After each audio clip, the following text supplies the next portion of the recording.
بسم اللہ الرحمن الرحیم۔ جو لوگ رشتے کے لیے پریشان ہیں اور جن کو اچھا رشتہ نہیں مل رہا یا رشتہ ہونے میں کوئی نہ کوئی رکاوٹ آ جاتی ہے تو اس کے لیے سورہ اخلاص کا یہ وظیفہ ضرور کر لیں۔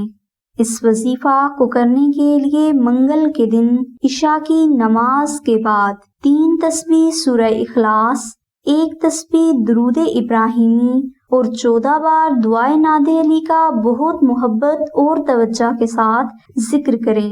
یہ وظیفہ آپ نے 11 دن تک جاری رکھنا ہے۔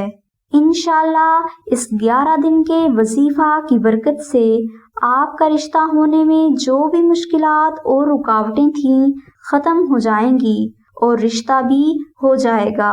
اس کے علاوہ یہ وظیفہ باہمی اختلافات کو ختم کرنے اور گھر میں امن و سکون کے لیے بھی بہت مجرب ہے، اور اس کو کرنے کے لیے کسی بھی قسم کی روحانی اجازت شرط نہیں۔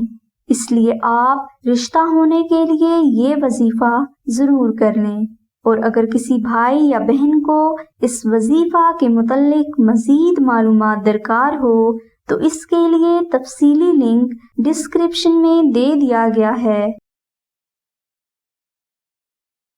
اگر آپ اپنے نام کے مطابق قرآنی وظائف، اسم اعظم یا اپنے خوابوں کی سچی تعبیر حاصل کرنا چاہتے ہیں تو ابھی اردو livechat.com کو وزٹ کریں۔ انشاءاللہ آمنہ بہن اور ان کی پوری ٹیم کی طرف سے آپ کو آپ کے ہر سوال کا جواب صرف 15 منٹ کے اندر اندر حاصل ہو جائے گا۔ لائیو چیٹ کے لیے لنک ڈسکرپشن میں دے دیا گیا ہے۔